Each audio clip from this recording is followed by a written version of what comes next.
I'm heading home to watch another Range Ronin firearm review.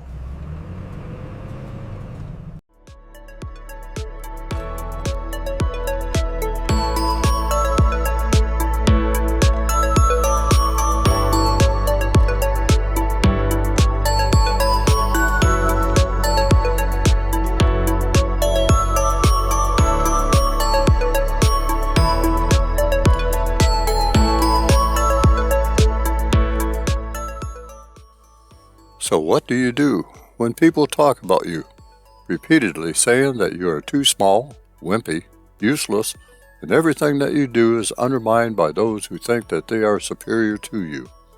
You are never right, always wrong, and you will never be respected.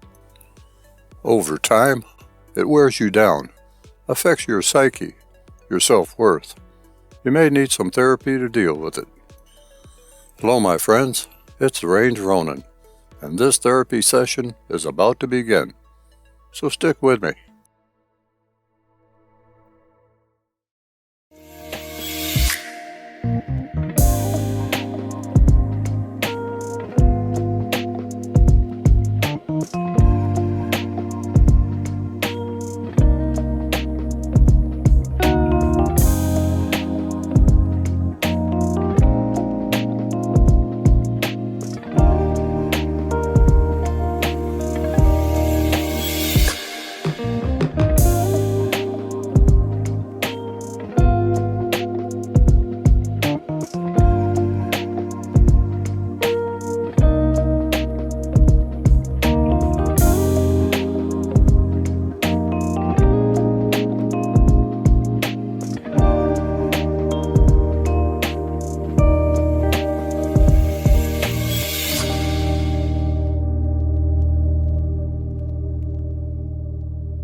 Well, since I am at the range, have the range rental Smith Wesson M&P Shield EZ380 in my hand, it would only make sense for me to see how the EZ380 and I work together, don't you think? It should be obvious that the EZ380 is not a target pistol, with an intended use of up-close and personal self-defense. With 50 rounds of Magtech 95 grain FMJ in hand, and one magazine to work with, let me see if I can put this pint-sized pistol through its paces, while starting out with the first magazine to get familiar. The grip is just long enough, with the magazine inserted, for me to get all 4 fingers on the gun. It gives great recoil control, even on a small gun like this. The grip angle, which is identical to a 1911, allows for a very natural point of aim. The slim grip, while it would make the pistol a fantastic CCW gun, is just too slim for my hands. The texture is surprisingly good, however, and at first glance there seems to be very little texture, but when gripping it, it feels like a firm grip to hold. The trigger pull is solid.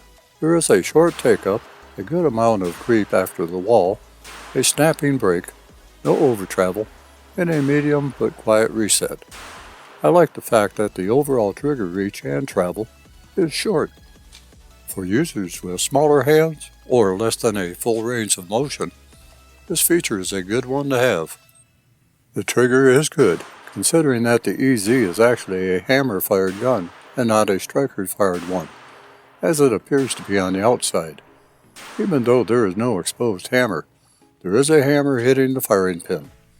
Recoil-operated pistols are softer shooting, and less recoil is always better for newer or weaker shooters. So I'm glad that they went with this action. Magazine release is easy to reach due to the slim grip, and magazines eject positively. Slide lock is in a good spot. It's easy to engage due to the easy to rack slide. As usual with micro-compact pistols, I had to fight from pulling the pistol left during shooting.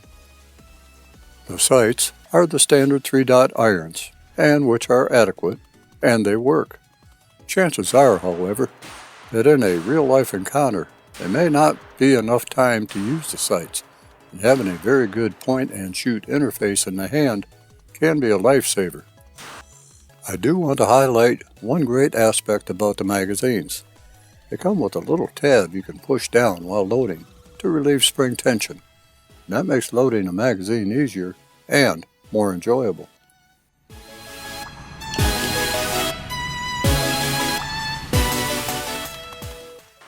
The last thing that I need to mention is the ease of using the grip safety, which protrudes from the top of the grip. You must press the top of the lever only about 2/3 of the way toward the frame before it stops. Plus, because it pivots from the bottom rather than from the top, like a traditional 1911 grip safety, it seems easier to deactivate.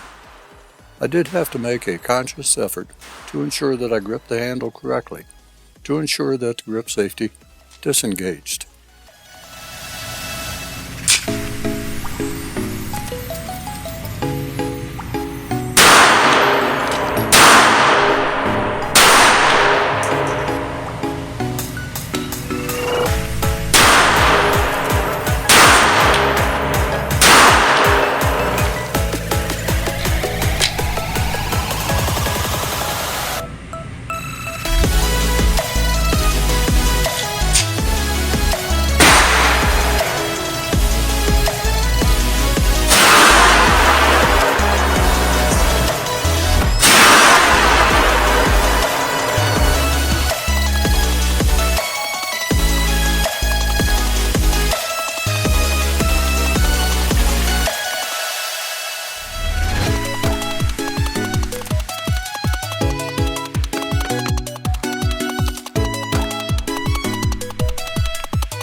I did not think that I would like the EZ, but I do, and I believe that it would be a good go-to personal defense companion for one who prefers a small, light, trustworthy firearm.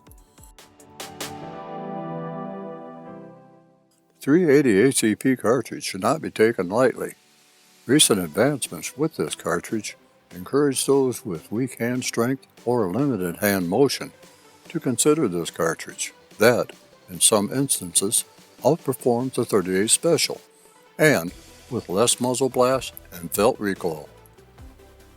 I believe that the Smith Wesson M&P Shield EZ M2.0 and 380 is up to the task of stopping a threat, which is all we can ask of any pistol caliber. You see, the last time I checked, no bad guy would be willing to stand up and be shot by one. In fact, they are pretty cowardly when the tables are turned on them by someone who knows how to handle a firearm. I think that the Smith & Wesson M&P Shield EZ M2.0 and 380 might just be a wise choice. The quality is there, the reliability is there, the accuracy is there. As I think I stated, my choice would be the thumb safety version over the non-thumb safety version. EZ may be a double-action semi-automatic, but it does have a pretty close to single-action trigger, and even with a grip safety, I do prefer a thumb safety. The choice is yours to make, of course. With that, it's time to close this chapter of the Range Ronin Chronicles. and I close with the hope that you will return to my channel to view my other reviews. So my friends, stay vigilant, stay armed, and stay safe out there.